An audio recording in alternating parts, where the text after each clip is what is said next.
What if true power wasn't in gold, but in water? When old Billy disappeared, he left behind more than memories, he left clues. In this episode, we uncover his reflections on the mysterious force behind wealth, power, and life itself. Is gold truly the treasure we seek, or have we overlooked something far more essential? Join us as we explore a story that journeys through deserts and oases, through illusions of dominance and the flow of nature's wisdom. You'll never see gold or water the same way again. When the fog descended, silence settled over the village after the discovery of old Billy's departure. His notes were left stacked, serving as entertainment for the locals who chose to share them with others.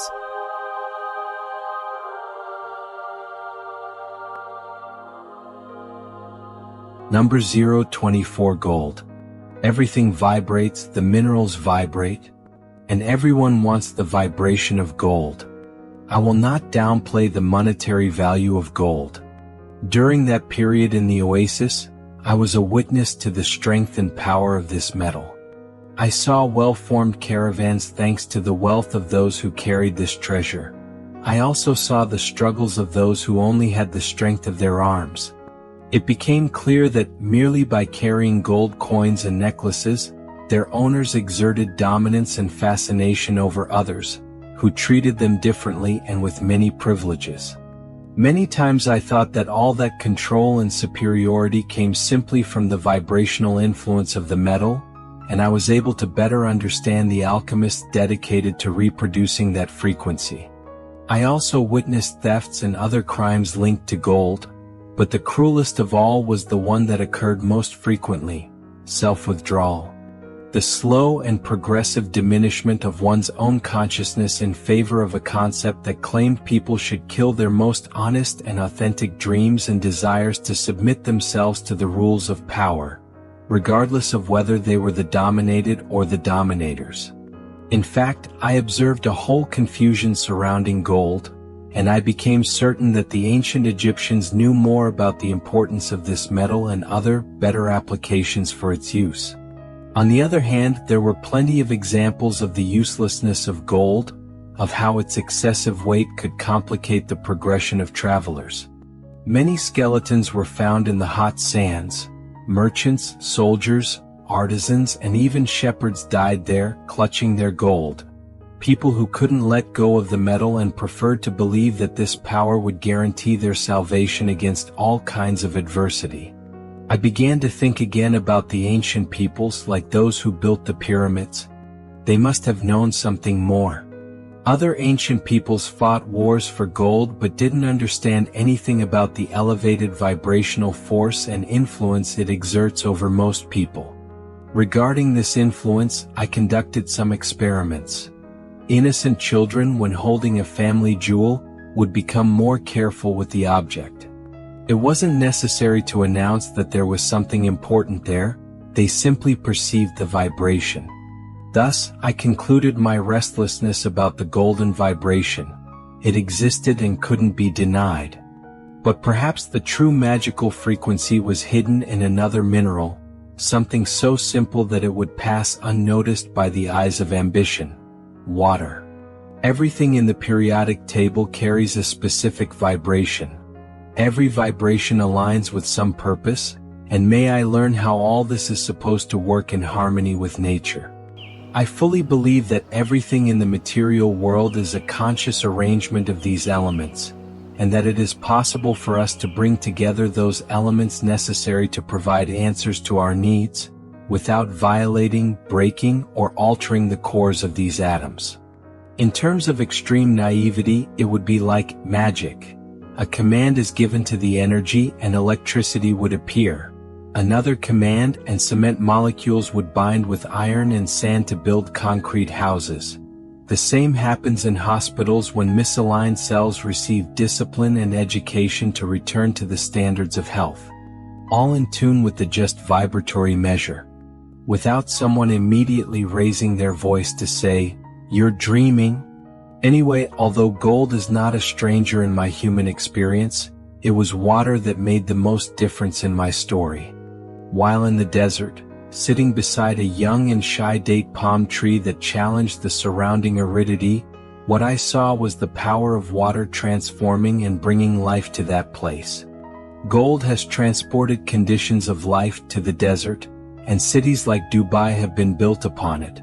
But life itself that I saw being fertilized, generated, nurtured, and expanded by the liquid crystal H2O. The vibration of water is linked to the placenta and blood, which were once sperm. It travels through the root, up the stem until it transpires from the last leaf of all plants. It is white in the milk of animals, salty in sweat, and sweet, acidic, and sour in fruits. Our body is basically water.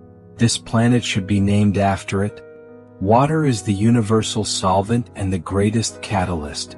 Yes, if someone wants strength and wisdom, real power and attention, then it is with the frequency of water that one must tune in.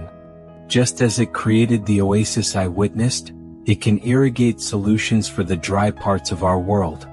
With aqua and through it, we can nourish, cleanse every smallest part of our body and heal all ills. With water and as water, we can circumvent difficulties without generating conflict. We can then produce and with the fruits of this work, acquire gold. So, in my case I can affirm, it is water that dominates gold. Still neither water nor gold. It is with life in all elements that I seek to harmonize. I drink from the golden water and allow myself to be fertilized. My desire is not to dominate or be dominated. I just want life to harmonize, reveal itself, and grow as it did in that oasis. I am then the water that makes oasis in deserts, doing the same in every corner of all human experience, flowing. This text presents a philosophical and reflective meditation on the symbolic and material significance of gold and water. It contrasts the power dynamics, desires, and illusions associated with gold against the life-giving and transformative nature of water. Here's an analysis of the key themes and ideas. 1. Gold as power and illusion. The text acknowledges the monetary and societal value of gold, showing how it influences people's lives through wealth, power, and control. It critiques how gold can lead to self-withdrawal, where individuals suppress their authentic selves in pursuit of status and dominance. The text also alludes to historical perspectives, mentioning the Egyptians and ancient civilizations that may have understood gold's properties beyond mere wealth accumulation. The downside of attachment to gold is highlighted through imagery of skeletons in the desert, showing how the inability to let go of material wealth can be fatal. 2. Water as the true source of life and harmony.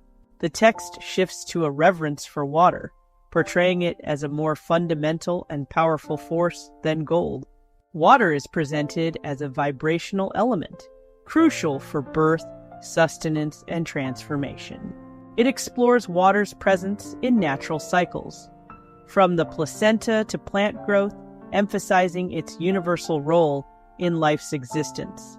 Water's ability to nourish, cleanse, and heal is seen as a higher form of power, contrasting with gold's rigid, weighty nature.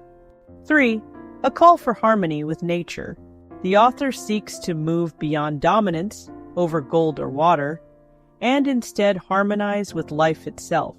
The metaphor of the oasis returns, reinforcing the idea of nurturing life in barren places, not just in deserts, but within all human experiences. The final line suggests fluidity and adaptability, encouraging a mindset of flowing with nature rather than resisting or controlling it.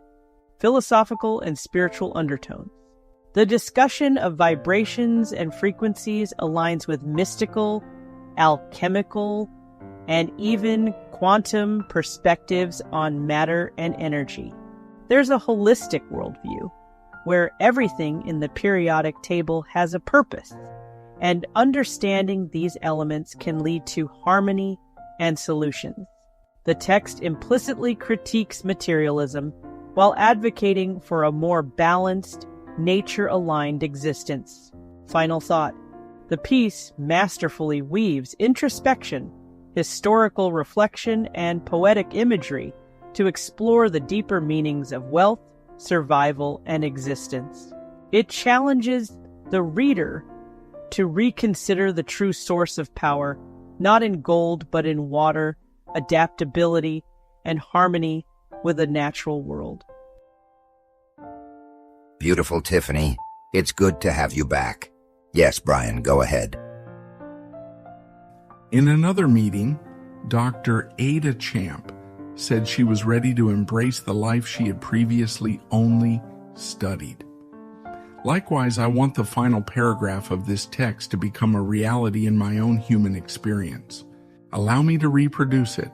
Still, neither water nor gold, it is with life in all elements that I seek to harmonize.